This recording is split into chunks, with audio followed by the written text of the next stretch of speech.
Actually, we probably ought to tell people why the hell we're here, who the hell we are, and what the hell this is all about. Do you want to go first? No, you go first. Okay, then, well, my name's Carl. I've spent more than 25 years as a film critic. Indeed, as I've discovered, reviewing some of the movies that you've been in, which are... Go on, Oh, go on. a couple of Bond films, a few Harry Potters, Fast and Furious, Reign of Fire.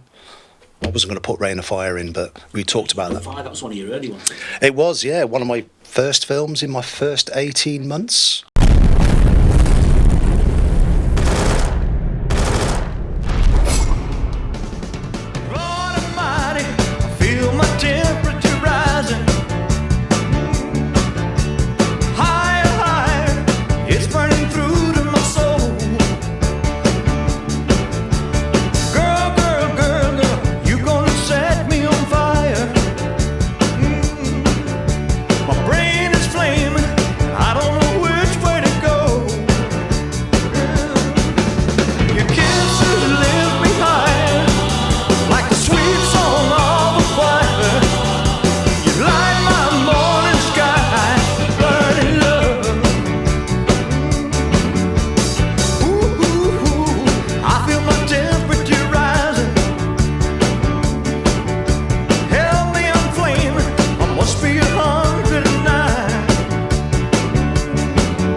Probably the first film I reviewed that you would have been in was probably Star Wars Attack of the Clones. A Star Wars Attack of the Clones, yes, yeah. No, I was a Jedi Knight, and God bless him, Nick Gillard. I say God bless, he's still alive, so I don't know why I've said that. But Nick, he's a nice guy. Yeah, exactly. Nick Gillard, yeah, so he was the stunt coordinator back in the late 90s. He did the last load of the Star Wars films. And... So me and Nick Gillard, we had a bit of a connection where prior to the stunt industry, we used to do live stunt shows with horses. And he's a little bit older than me, so he was working for a guy called Jeff Winship. And Jeff Winship was an old entertainer, live shows, medieval jousting, things like that. And so Nick Gillard was one of the knights in the show, used to fall off the horses and then get up and then do a sword fight and so on. And... So yeah, I joined Jeff Winship's show 10 years before I became a professional stuntman. So I've been a professional stuntman in the UK worldwide 25 years, but for 10 years prior to that 25 years, I was doing live stunt shows. And so by the time I joined the British Stunt Register, which is another story, but Nick Gillard rang me up. He said, Nick Gillard here. Oh, yeah, how you doing? He said, would you like to be in Star Wars? So it's like, it's not a bad place to start, is it? It's yeah. So go on then, yeah. He said, great, I'll put you down. Elstree Studios next week, 3 days. You're a Jedi Knight, twiddling about with a lightsaber. Yeah, all right then, I'll do that. So that was my first film, yeah. Fantastic. But you've also been on the dark side as well, haven't you? You've been a stormtrooper, is that right? Yeah. One of the recent Star Wars films. Do you know what? I should really remember the name of it. I'm the movie man. I've got all the facts. Don't worry. Yeah. Okay. So, I mean, for a period, I've been pretty fortunate. For 15 years, I was just a solid stuntman going from job to job. So I probably forget more than I remember, to be honest. But definitely 2 Star Wars films in there. And I know, because you talk about it in your book. The stormtrooper outfit is not very forgiving, is it? So it was one size fits all. So if you had long legs and a short body, you were okay, actually. If you got shorter legs and a longer body, I kind of lean in towards that kind of... Yeah, a bit of chafing. It was not pleasant, but hey-ho. Stormtrooper.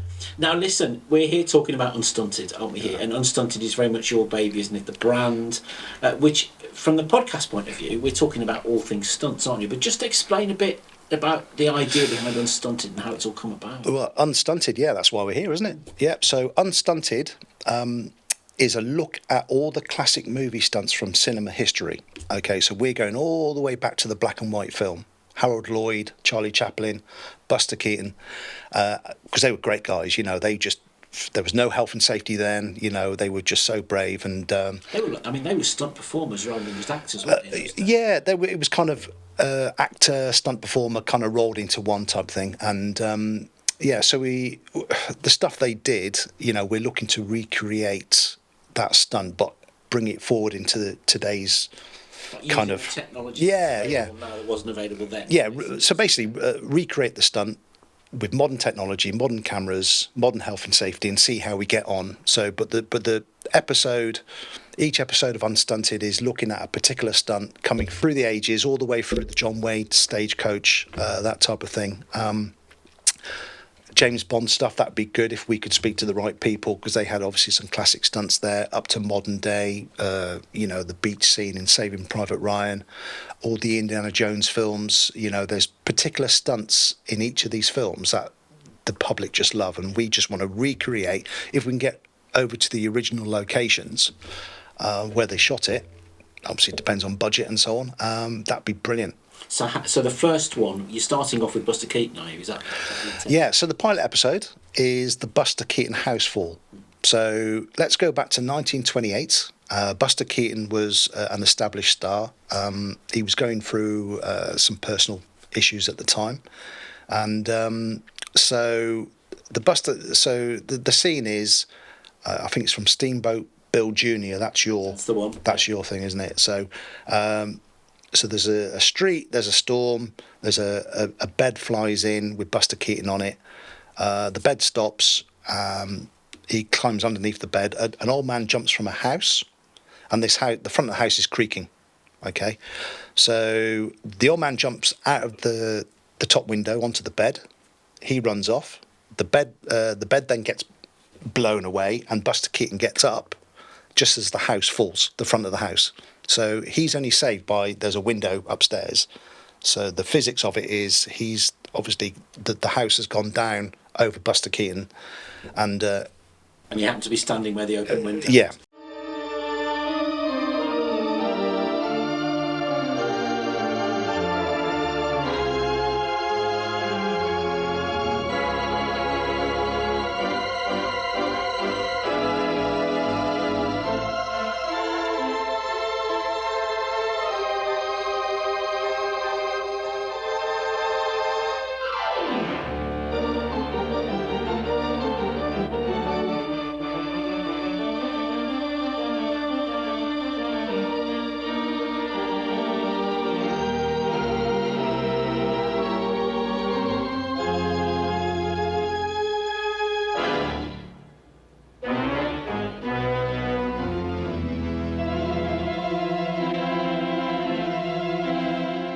Takes some nerve, doesn't it? To do that. I think at the time, obviously they had one take. The front of the house was 3 ton. They nailed his boots to the floor. Stop him running off. Stop him running, involuntary, yeah. So they had one shot at it. His boots were nailed to the floor, which was hopefully the right spot. And you had guys at the top, out of frame, out of shot, holding rope, because they had to let the house go a little bit to show the creek for the old man to look out of. And then obviously for the actual stunt, they just let go of ropes. So what's the modern day equivalent then of nailing a stunt performer's boots to the floor to stop them move? Yeah. It's greater than that now, isn't it? You'd like to think so, yeah. Excellent. So that's going to be the first one.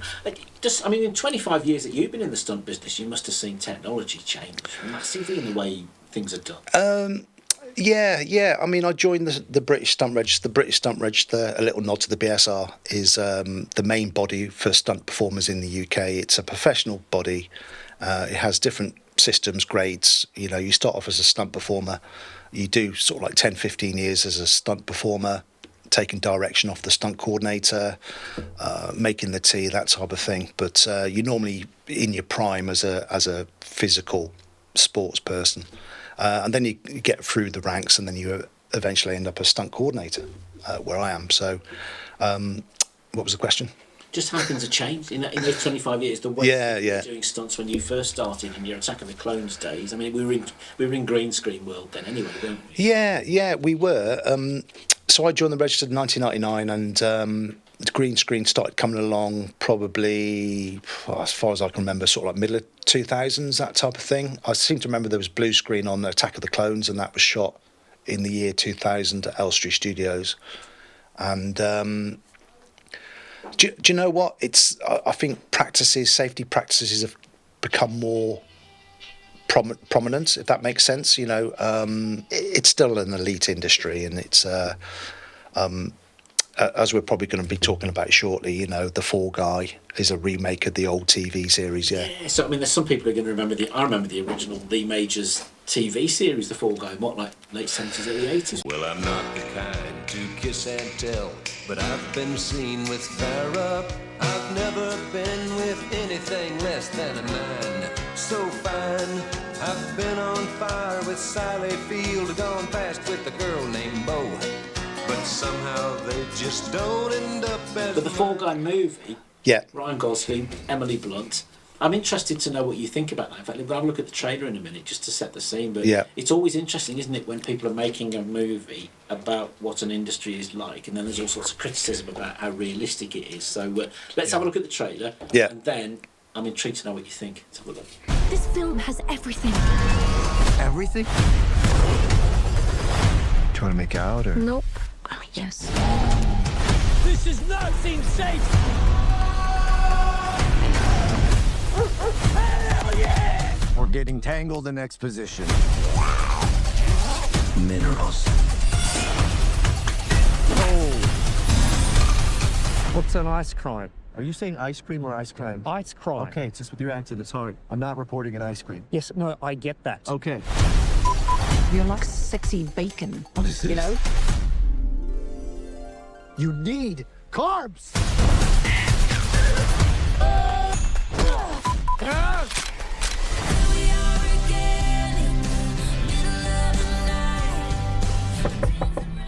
What are you doing?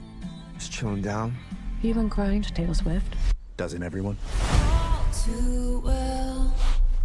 what do you make of it then? I mean, like when I watch a film that's got a media office, a newspaper office in, like the Daily Planet, I think to myself, come on. Well, Superman. It's not like that. Yeah, exactly. You think it's not Yeah. on the front page. It's not how it really works. What did you think of The Fall Guy? I actually watched it recently. I know it's been out for a while, but so I watched it, and I made some good points and I made some bad points. So the good points are the stunts were brilliant. They were really shot excellently. It was like a stunt show reel from start to finish. Every possible stunt that you can think of, the helicopters, the speedboat jumps, cannon rolls, fight scenes, fire scenes, it was all in there, and it was shot beautifully. Good to see Lee Majors, little cameo. Cameo at the end, didn't he? That's right. Yeah. How old's he now? About 112?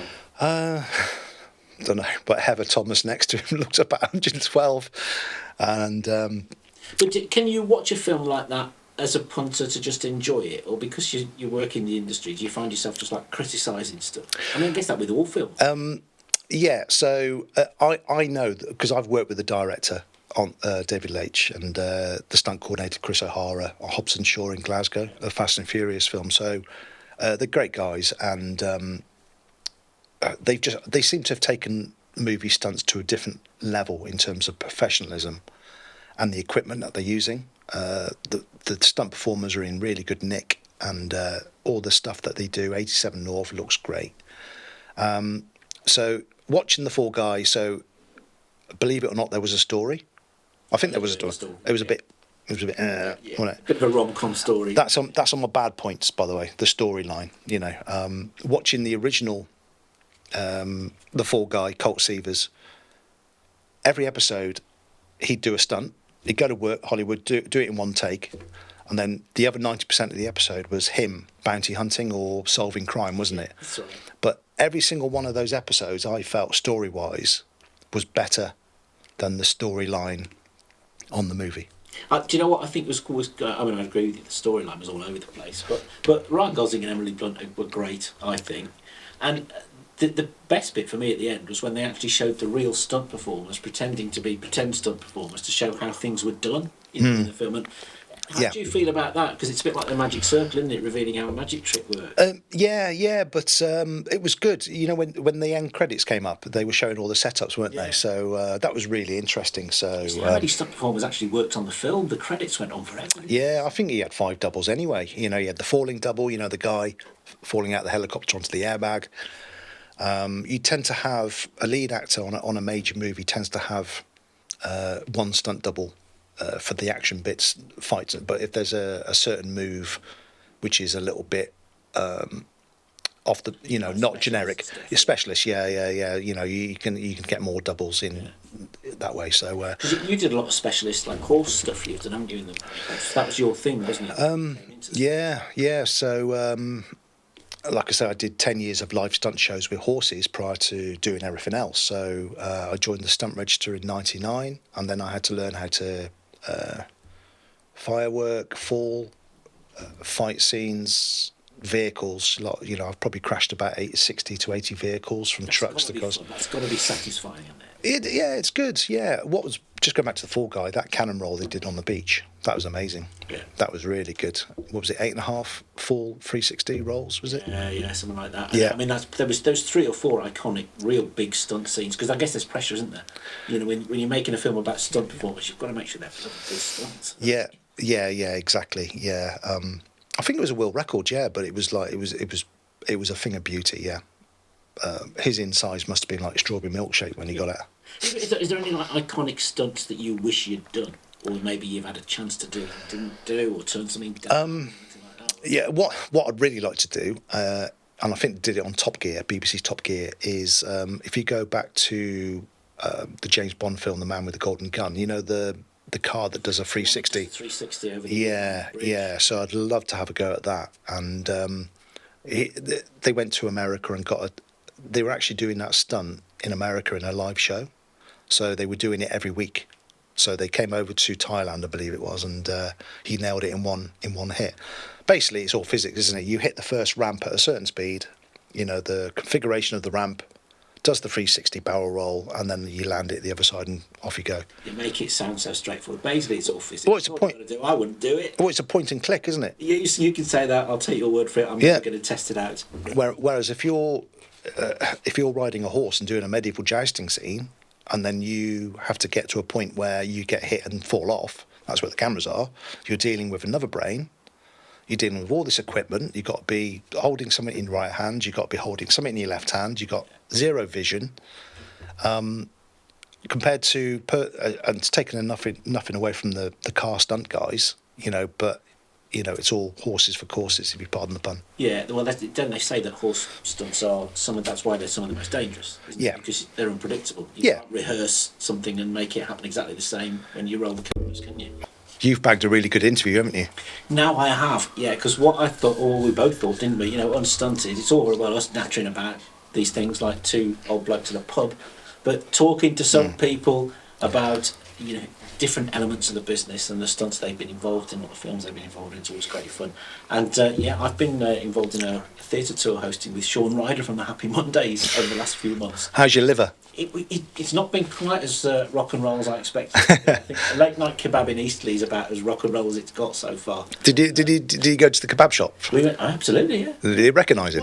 Wanted in, yes. And people are just stunned that he's just all he wants is a kebab with chilli sauce on it, and he does have chilli sauce, as you can imagine. He has all the full works, you know. Yeah. So people know him for his music, but of course he had a bit of briefly a movie career. So I thought, well, let's sit down with him in one of our random rooms that we've been touring the country and find out a little bit more about how he almost went to Hollywood. Have a look at this. Shaun, welcome to UnStunted. Now, most people will know you for your music, but we're talking about your film career here today. How did it start? Was it the Avengers movie, the first one you actually did? Oh yeah, dude. My movie career was very brief. You know, it didn't go anywhere. You know what I mean? I keep saying it. Eddie went to Hollywood. Eddie Izzard, and I went back to Salford. It's that, the Avengers, not the Avengers that all the young'uns know. But the Avengers with John Steed and Emma Peel, you know, Patrick McNee and Diana Rigg and all that. That's it, yeah. And I did that in, I think it was 1995. In fact, that was the first film that I ever did, and it was also Eddie Izzard's first film, and I got cut out my bit, mate. Every time I've seen it on telly or something, my bit gets smaller and smaller. I mean, I just didn't have a clue what I was doing, you know what I mean?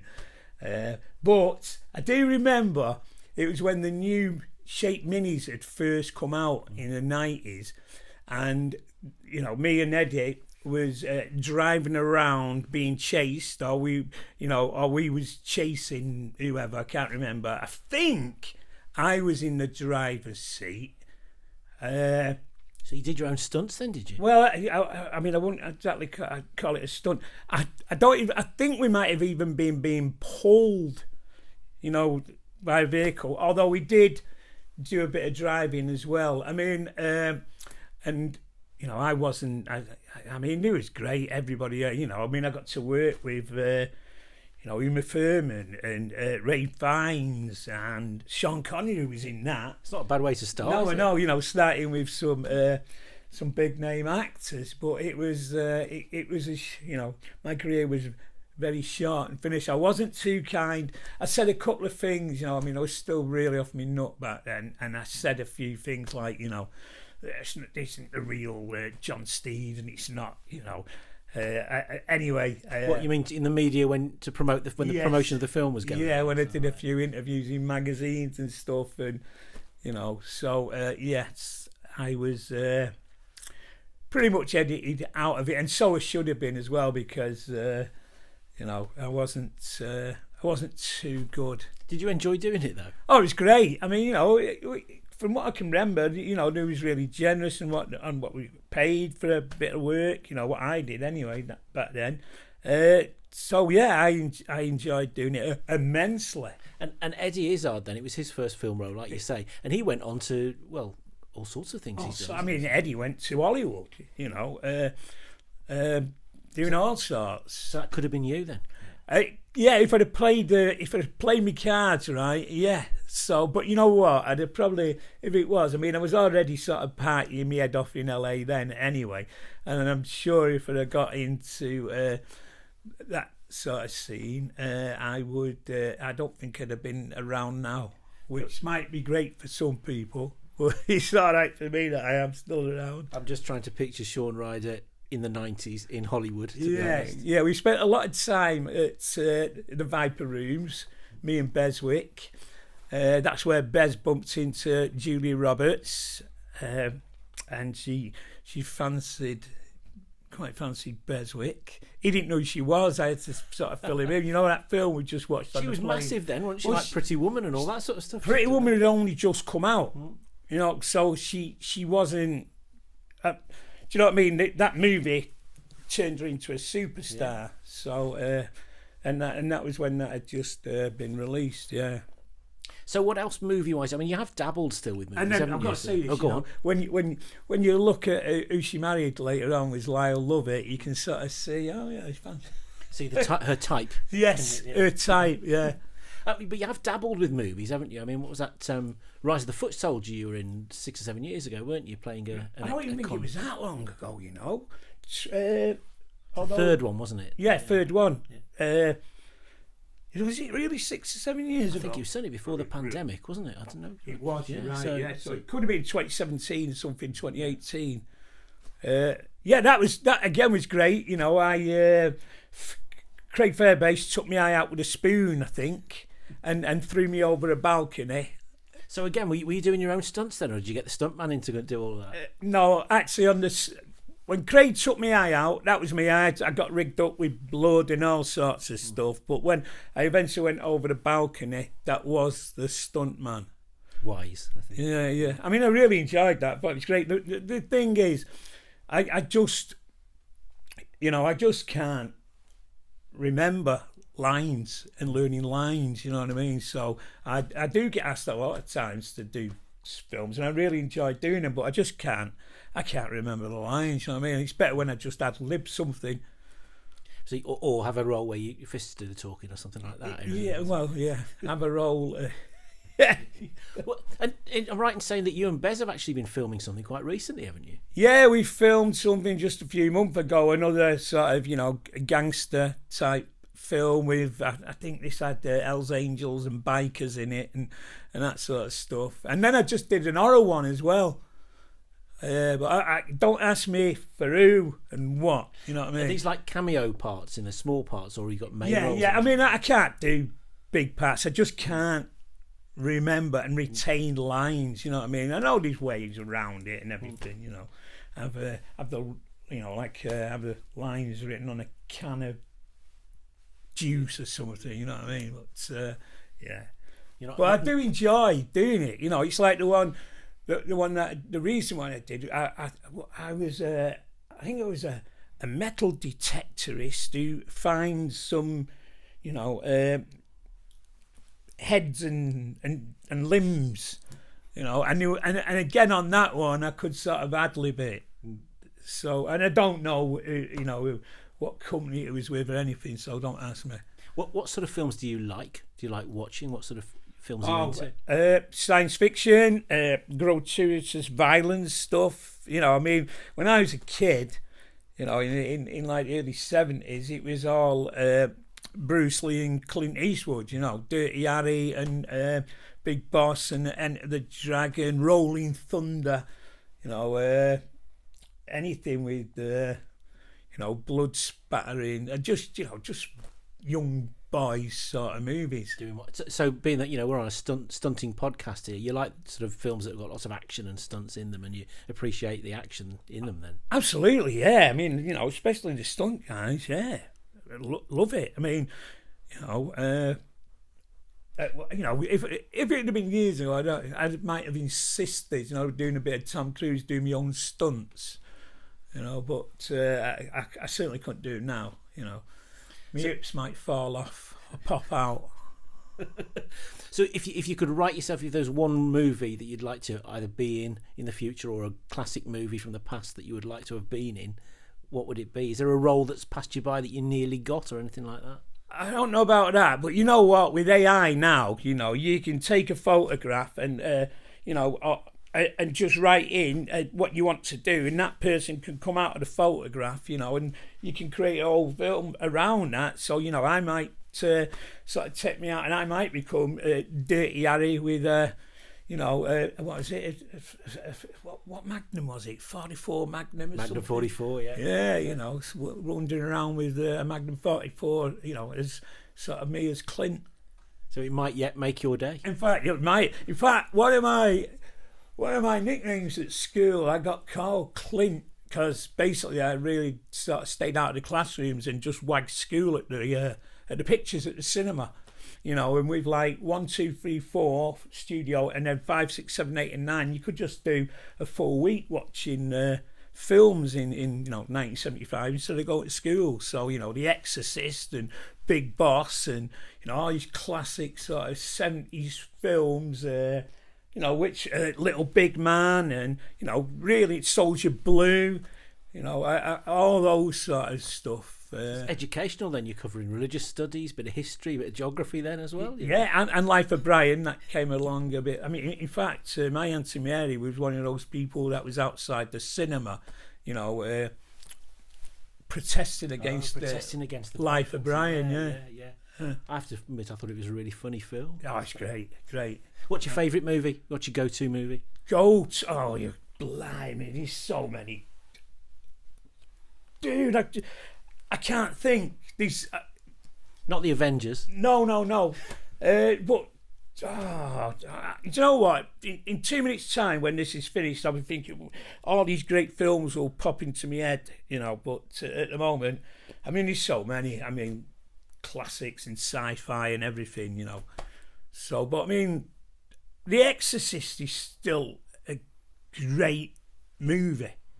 I mean, great story. It looks like it's really going on. I mean, I was watching something by someone about that. The Exorcist, the big fault in is it only works if you're a Roman Catholic. If you're any other religion and you're possessed by the devil, it's not going to work. I think it worked for any movie. I mean, it's still as chilling now as it was 50 years ago, isn't it? I mean, it really is. I mean, the thing about, especially with the youngins, is they want everything really fast. Yeah. You know, and the thing about The Exorcist is he's got this great story. You know, and Clockwork Orange, of course. You know, they're coming slowly into my head now. Clockwork Orange.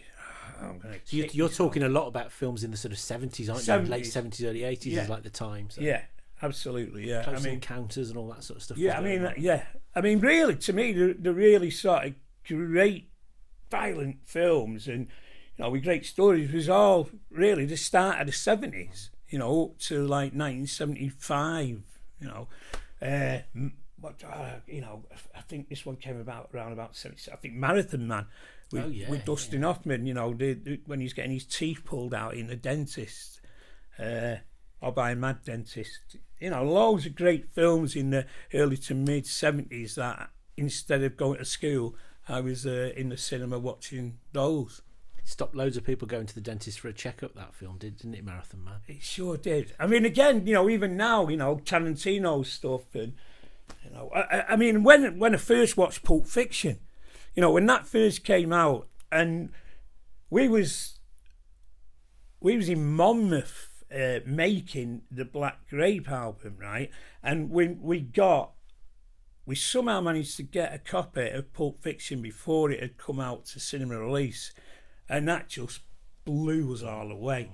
You know, the way that was, you know, built and constructed, it was just, you know, just wild. I haven't seen anything like that. Absolutely. Everybody remembers where they were when they saw it. It's one of those kind of films. I was in Monmouthshire. Living the dream. Making the Black Grape album, the first Black Grape album. But talking of music, I mean, your music's been used in lots of movies as well, actually, isn't it? Yeah, I mean, you know, the opening scenes of, what's the one when it's Denzel Washington and Russell Crowe.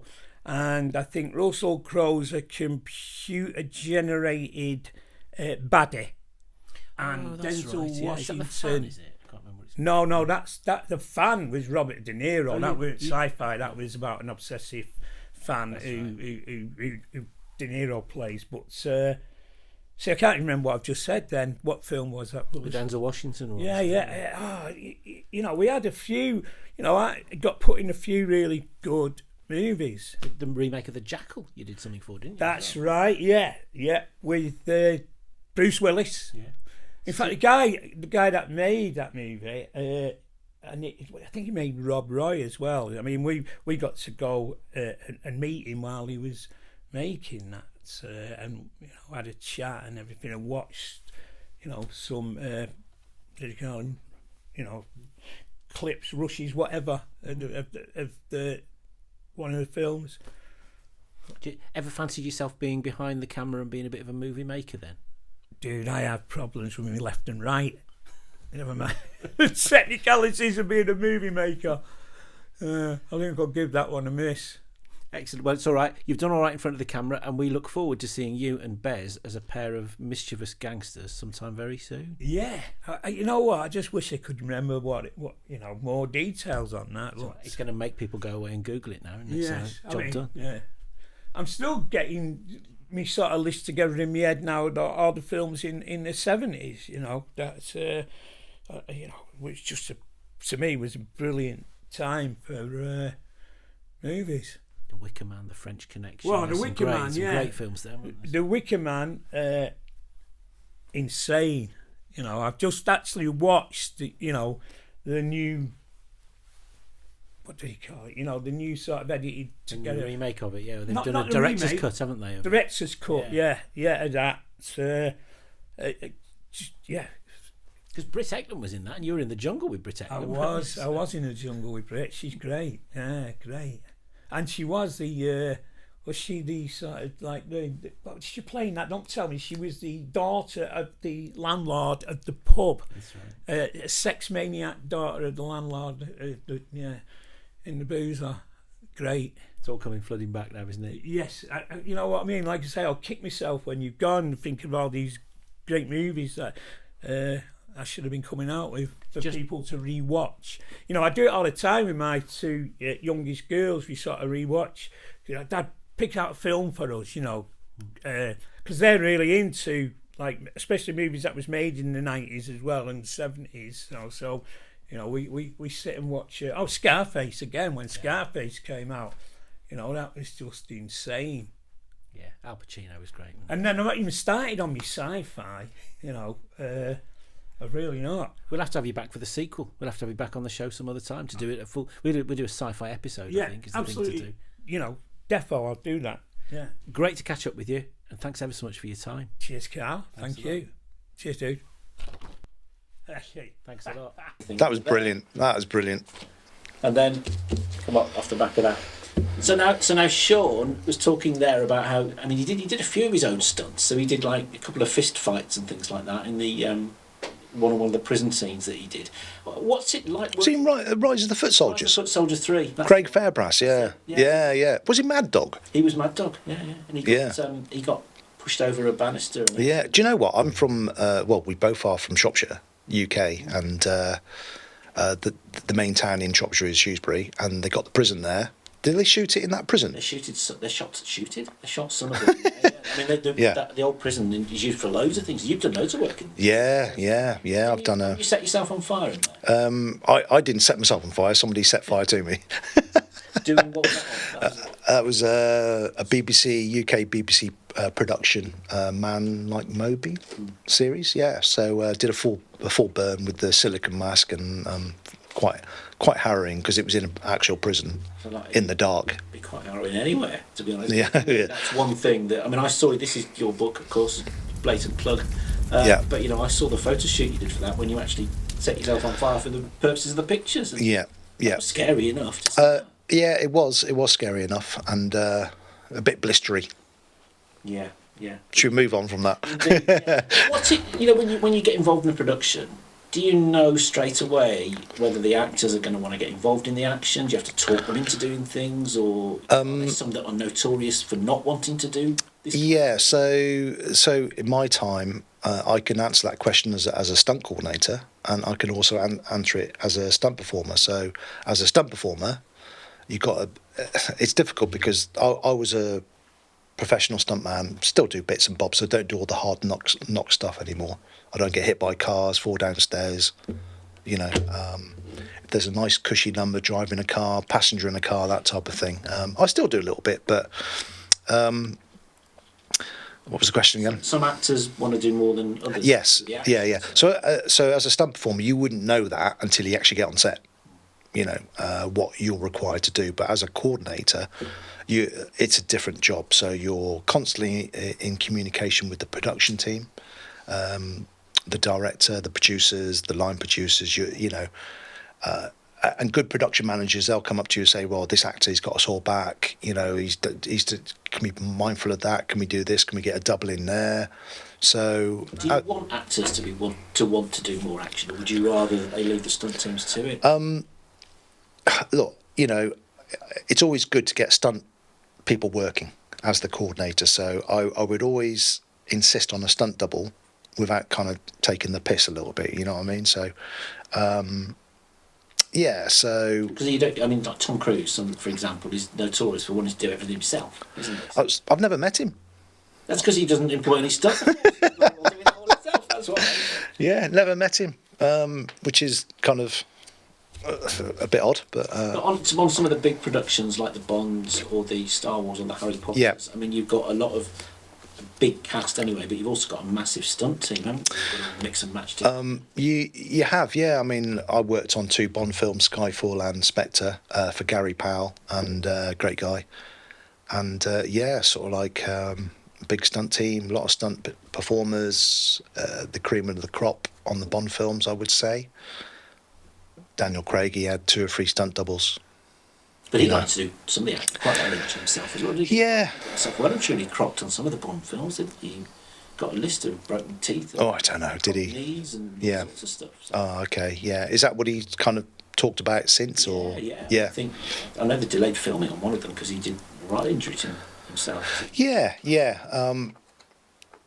It's a demanding role. Have you had any really, really bad injuries, or have you not touching wood? No, Yeah, touch wood. Is this wood? it'll do. Yeah, okay. So 25 years, I've been reasonably unscathed, I would say. Come out the other side, broken pelvis, broken ribs, broken arms, fire burns. Yeah, that one. Yeah. So I've got a sore back at the moment, but nothing a good chiropractor can't sort out. So there we go. That's a sort of flavour, isn't it, of Unstunted. The chance for us to sit down and have a good natter about the stunt world. Yeah. And we would love, wouldn't we, for people to sort of connect with us, tell us what you think. I guess you'd like to know what kind of stunts people would like to see you recreate. I mean, in a nutshell, Unstunted has been created to look at all the classics, but primarily because we love stunts. We love action in films. You know, you like talking about it. I like organising, designing it, performing it previously. As far as I'm aware, there isn't really something dedicated like this to the industry, to this level, I'm hoping. So, yeah, exciting times. And finding something unique, that's what it's all about, isn't it? That's quite hard these days, isn't it, to come up with something that nobody's done before? That's it, yeah. Yeah, definitely. I forgot what I was going to say then, but...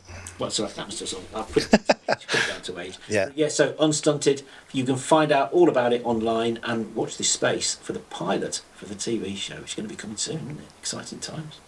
Do we say goodbye? Bye? I don't know whether we do, or do we just be cool and let people just